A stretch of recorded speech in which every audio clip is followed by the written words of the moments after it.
morning students, how are you? Today we are read remaining chapter. Okay, so let's read. All these thoughts led me to question myself as to why people climb mountains. है ना। अब वो कह रहा है, कौन, अहुली वालिया जी कह रहे हैं कि ये सभी जो थॉट्स थे मेरे, थॉट्स यानी होता है विचार, ठीक है ना, वैसे मैं थॉट्स ही बोल रही हूँ। ये जो थॉट्स थे, विचार थे मेरे, मुझे, है ना, लेट मी यानी मुझे स्वयं को, है ना, ये क्वेश्चन करने की ओर ले गए। जैसा कि why people climb to mountains यानी एज यानी जैसे कि लोग पर्वत पर क्यों चढ़ते हैं, ठीक है। It is not easy to answer the question, ठीक है ना। इस जो क्वेश्चन का आंसर देना आसान नहीं था, यानी इस प्रश्न का आंसर यानी उत्तर देना आसान नहीं था, ठीक है। The simplest answer would be as others have said because it is there, ठीक है ना, देयर। देखो यहाँ ये कह रहा है कि आसान नहीं था, सरलतम उत्तर होगा। सिंपलेस्ट आंसर वुड बी मतलब जो सबसे सरल आंसर होगा वो हो सकता है इसका, एज अदर हैव सेड जैसा कि अन्य कह चुके थे कि बिकॉज इट इज़ देयर क्योंकि वह वहाँ है। यानी एक कठिनतम पर्वत पर चढ़ना, है ना, वो आसान तो नहीं होता, लेकिन फिर भी वो उनको एक पर्वतारोही चढ़ने के लिए वो माने, ठीक है ना, कि मेरे को ये चढ़ना है, पासिंग थ्रो करना है, मुझे पूरा पर्वत चढ़ना, तो लेके गए ना। और फिर भी वो ये सोच रहे थे कि क्यों लोग ऐसा कहते हैं कि कठिन है, ठीक है। It present great difficult man takes delight in overcoming obstacles, ठीक है ना। क्या है ये ऑब्स्टेकल्स यानी होती हैं बाधाएं। ऑब्स्टेकल OBSTACLES, ठीक है ना। तो इसका मीन्स होता है ऑब्स्टेकल्स, मीन्स होता है बाधाएं, ठीक है। और जो यहाँ पर है डिलाइट यानी प्रसन्नता करना, ठीक है, प्रसन्न होना, या किसी के लिए हम उसकी तारीफ करते हैं तो उसको डिलाइट कहते हैं, ठीक है, ठीक है।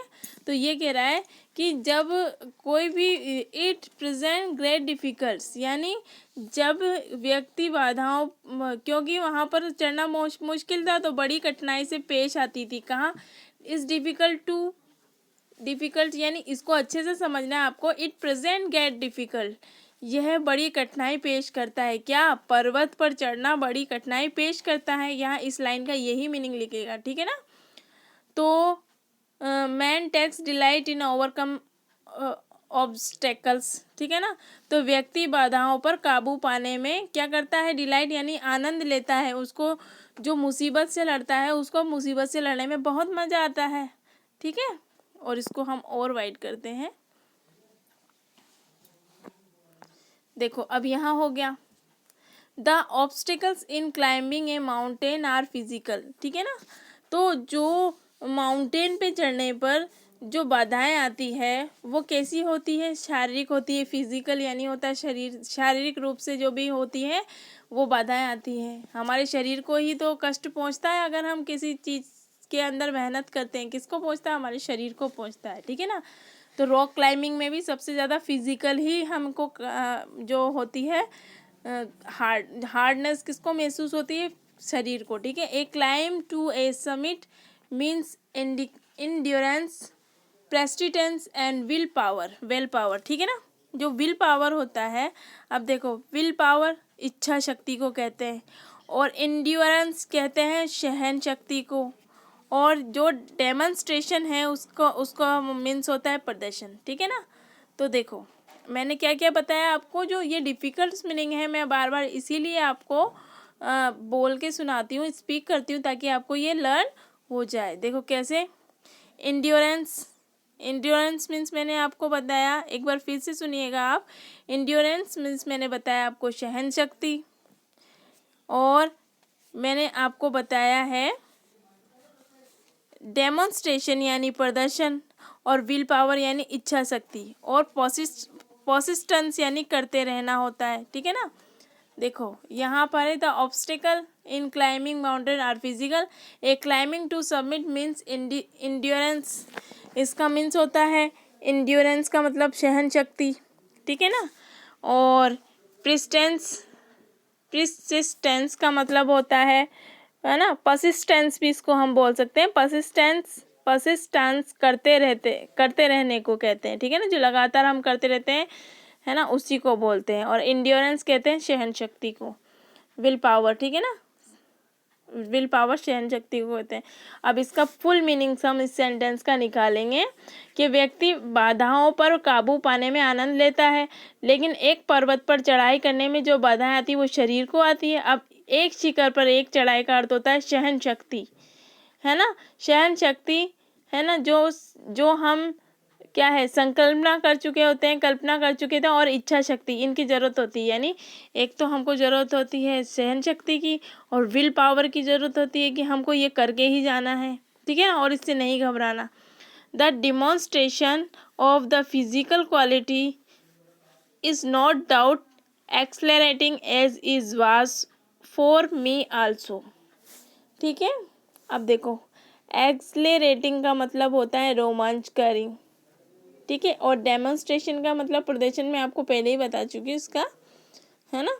तो डेमोन्स्ट्रेशन यानी तो होता है प्रदर्शन, और एक्सलरेटिंग यानी क्या होता है, आपको मैंने अभी बताया है, रोमांचकारी, ठीक है ना, किसी चीज़ को करने में जो हमको इंटरेस्ट आता है उसी को बोलते हैं रोमांच, ठीक है। इन शारीरिक गुणों का जो हम प्रदर्शन करते हैं वो निसंदेह रोमांचकारी होता है, ठीक है। एज जैसा कि it was for me also, जैसा कि यह मेरे लिए भी था। वो अपने लिए अपनी आत्मकथा ही तो बता रहा है कि उसने कैसे, है ना, वो वहाँ पर क्लाइंब भी की थी, तो उसकी चढ़ने की जो सारी घटनाएं वो हमें बता रहा है, ठीक है ना। I have a more personal answer to the question. I have more personal answer का मतलब होता है मेरे पास इस प्रश्न का और अधिक निजी उत्तर। पर्सनल क्या होता है, निजी, और आंसर यानी उत्तर था। From my childhood I have been attract by mountains.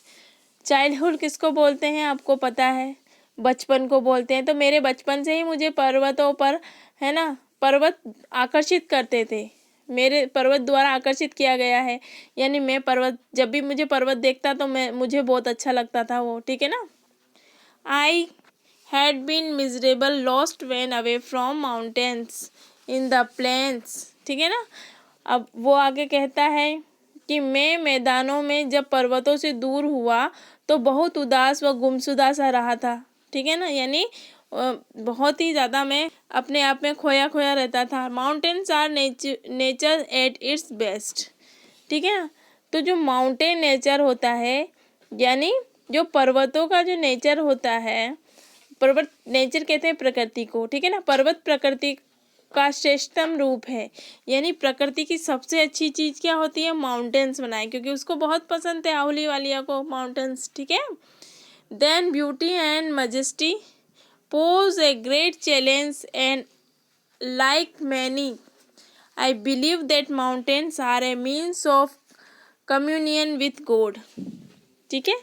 अब वो आगे कह रहा है कि जो उनकी सुंदरता है वो प्रभावशीलता है, एक बड़ी चुनौती पेश करती है, और बहुत से लोगों की तरह ही मैं विश्वास करता हूँ कि पर्वत ईश्वर से विचारों के आदान प्रदान करने का एक साधन है। क्योंकि जो ऋषि मुनि होते हैं वो कहाँ जाते हैं, पर्वत पे जाते हैं अपनी साधना के लिए। तो वो भी यही सोचता है कि जो विश्व में भी ये विश्वास करता हूँ कि पर्वत है ना, जो ईश्वर से जो हम विचारों का आदान प्रदान करते हैं, यानी उनसे बातचीत करने का एक साधन है, ठीक है। Once having granted his the question remains why Everest, ठीक है ना। एक बार ये मान लेने पर ये प्रश्न ये बना रहता है कि एवरेस्ट ही क्यों, यानी प्रश्न जो बना रहता है वो क्या बना रहता है हमारे मन में कि एवरेस्ट ही क्यों, पर्वत ही क्यों। Because it is the highest, ये क्योंकि ये बहुत हाईएस्ट होते हैं, ठीक है। और mightiest and one and has defeat many previous attempts, ठीक है ना। और ये क्यों होते हैं, क्योंकि ये सबसे हाईएस्ट होते हैं, यानी उच्चतम होते हैं, सबसे शक्तिशाली होते हैं, और इसने पूर्व की काफ़ी प्रयासों को असंभव किया है। अधिक कठिन होता है ना इनके, और इसने जो इनसे पहले चढ़ोगे उनके प्रयासों को तो असंभव ही किया है, उनकी जो थी उसको किया है उन्होंने। तो देखो यहाँ पर मैजेस्टी यानी होती है प्रभावशीलता, कम्युनियन तो मैंने आपको बता ही दिया था, और अटेम्प्ट्स यानी होता है प्रयास, अटेम्प्ट्स यानी प्रयास करना। तो अटेम्प्ट का मतलब प्रयास हुआ, यानी वो उनके प्रयासों को क्या करते थे, विफल करता था, ठीक है ना। Last ounce of one's energy, ठीक है ना, it takes the last ounce of one energy. तो इसका मीन्स क्या होगा, पहले इसकी जो टिपिकल मीनिंग आ रही है वो देखो आप, क्या है इसके अंदर सबसे टिपिकल मीनिंग, यहाँ पर देखते हैं हम, है ना। इसकी है last turns of one energy. तो वो ये यहाँ ये कह रहा है कि पूर्व की जो प्रयास है उनको, ये व्यक्ति की ऊर्जा का अंतिम अंश होता है। यहाँ अंश का कोई मीनिंग नहीं है, अंश मीन्स अंश होता है यानी छोटा अंश। तो अंश का याद रखने, OUNC ही, अंश यानी छोटा अंश होता है, ठीक है ना। और वो किसका, व्यक्ति की एनर्जी का, ठीक है ना। जो व्यक्ति की ऊर्जा होती है उसका अंतिम यानी छोटा सा अंश तक ले लेता है, यानी इतनी मेहनत कराता है कि लोग है ना अपनी पूरी ऊर्जा शक्ति खो देते हैं। क्यों, क्योंकि बहुत मेहनत करनी पड़ती है। It is ritual struggle with rock and ice, ठीक है। और ये क्या है, जो रॉक होती है किसकी, आइस की, है ना। जो साधारण रॉक्स होती है उस पर तो हम चढ़ सकते हैं, लेकिन आइस की रॉक में क्या होता है, बार बार फिसलते हैं पाँव, फिर वहाँ की जो बर्फीली चट्टानें वो एक दूसरे के ऊपर आके भी गिर जाती हैं। ये चट्टान वो बर्फ़ के साथ एक प्रतिरोधी संघर्ष होता है। अब प्रतिरोधी संघर्ष क्या होता है, ब्रिचुअल जो ये बोल रहा है, ब्रिचुअल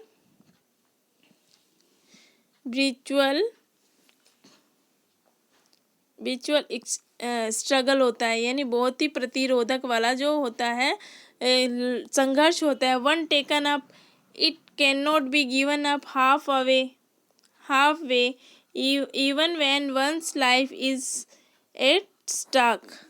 इसमें ये कह रहा है कि जो एक बार अपनाने पर, यानी एक बार आपने चढ़ाई प्रारंभ कर दी ना इसके ऊपर, इसे आधे रास्ते में नहीं छोड़ा जा सकता, चाहे जब उसका जीवन ही दांव पर हो, ठीक है ना। स्टक यानी लाइफ इज एट स्टक, यानी उसका जीवन ही क्यों ना हो, हम इसको हाफ में नहीं छोड़ सकते, ठीक है। तो इस तरीके से यहाँ देखा है हमने। द पैसेज बैक इज, इसको थोड़ा आगे कर लेते हैं हम, पर ये आगे नहीं हो रहा, ठीक है, तो यही पढ़ते हैं हम। The passage back is as difficult as the passage onwards. देखा, अगर इसके अंदर है ना व्यक्ति को, अगर हम एक बार इसको नहीं चढ़ना स्टार्ट कर दिया तो हमको इसको नहीं छोड़ सकते ना। वैसे वापसी का रास्ता उतना ही कठिन होता है जितना आगे की ओर का, यानी बीच में हम आ गए तो हम तो ना इससे आगे जा सकते हैं और ना ही पीछे जा सकते हैं, ठीक है। तो यहाँ ये बोल रहा है and then when the summit is climbed, और जब हमने इस शिखर पर चढ़ते हैं, जब हम शिखर पर चढ़ा जाता है यानी चढ़ते हैं, तो क्या होता है, there is the exhilaration, the joy of having done something, the sense of battle fought and won. तो वहाँ जो आहद होता है, कुछ कर चुके होने का हर्ष होता है, युद्ध लड़ने व जीतने का भाव। क्या इसका मीन्स समझ में आया आपको?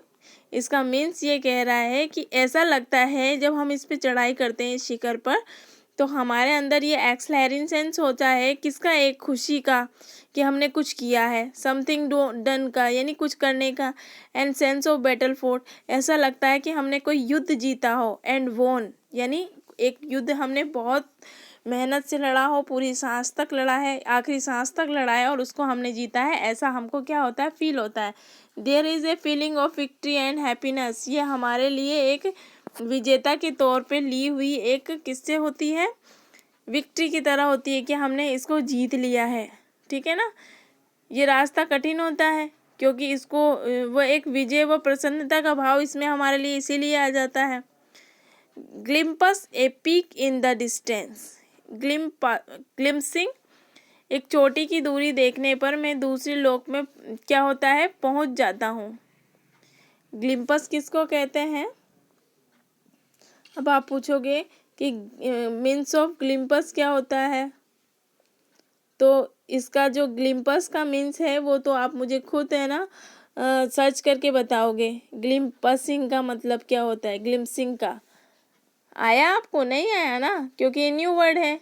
झलक देखकर यानी एक झलक देखकर, चोटी की दूरी से देखने पर मैं दूसरे लोक में पहुंच जाता हूँ। क्यों? क्योंकि इसकी एक झलक देखकर मैं दूसरे लोक में पहुंच जाता हूँ। ठीक है ना, ऐसा ये कह रहा है। I get transported to another world, क्योंकि इसकी जो डिस्टेंस है उसकी जो वो एक बार झलक देखते हैं तो वो दूसरे लोक में पहुंच जाते हैं, ऐसा उनको लगता है। ठीक है, दूरी देखते हैं ना, वो इसकी दूरी की जो एक दृश्य देखते हैं नज़र मार के, उसी को यहाँ ग्लिम्पस कहा गया है। ठीक है, according to sentence. Okay, I experience a change within myself. जो ये एक एक्सपीरियंस है एक चेंजिंग का जो उन्होंने खुद ने लिया था, तो वो कह रहे हैं कि मैं स्वयं के भीतर में जो है ना चेंज महसूस कर रहा हूँ, परिवर्तन महसूस करता हूँ, उसे केवल आध्यात्मिक कहा जा सकता है। Which can only be called क्या होता है इसका मतलब, माइस्टिकल यानी मिस्टिकल, आध्यात्मिक। ठीक है ना, माइस्टिकल या मिस्टिकल इसको कहते हैं, इसका मतलब होता है आध्यात्मिक। ठीक है, तो ये जो क्या होता है वो केवल आध्यात्मिक की तरह उनको लगता है। By its beauty, eloquence might resonance and difficulties encountered on the way, the peak drove me it as Everest did. जब वो मैं स्वयं के भीतर एक परिवर्तन महसूस करता हूँ, उन्होंने जब ये कहा तो उनके साथ उसने कहा कि ये एक आध्यात्मिक तरह लगता है। अपनी सुंदरता, एकांतता, शक्ति, ऊबड़ खाबड़ स्थिति और कठिनाई जिनके मार्ग में समान किया जाता है, यानी सबको ये बराबर कर देता है। जब हम इस पे चलते हैं, इसका जो चैलेंजेस आते हैं, इसके अंदर डिफ़िकल्टीज आती है ना, वो जब हम इसको एक के बाद एक पार करते हैं। ठीक है ना, अलूफंस यानी अलगाव, पार्थक्य यानी अलग करने वाला भाव है ना, और रेजिडेंस यानी होता है ऊबड़ खाबड़। रेजिडेंस को बोलो, रेजिडेंस ज़्यादा बेटर है। ठीक है ना, रेजिडेंस ऊबड़ खाबड़ होता है। और एनकाउंटर्ड यानी सामना करना, एनकाउंटर्ड यानी सामना करना होता है। मैं आगे का भी आपको बता देती हूँ। जो इन चैलेंजों का सामना करना होता है वो हमें ऐसे लगता है, इस पीक के ऊपर चढ़ना जो हमें डिफ़िकल्टी आ रही है, ऊबड़ खाबड़ रास्ते आ रहे हैं, ये सारे चैलेंज ऐसा महसूस कराते हैं जैसे कैसे महसूस कराते हैं, जैसे जिनका मार्ग में उन्होंने सामना किया। वो कह रहा है जिनका मार्ग में सामना किया था, पर्वत चोटी मुझे अपनी ओर खींचती है ना, जैसा कि एवरेस्ट ने किया। ये एक चुनौती है जिसे अपने को रोकना कठिन है, यानी उसको हम रोक नहीं सकते। ठीक है, तो यहाँ तक हो गया अपना। सो नेक्स्ट में पढ़ेंगे हम। ओके।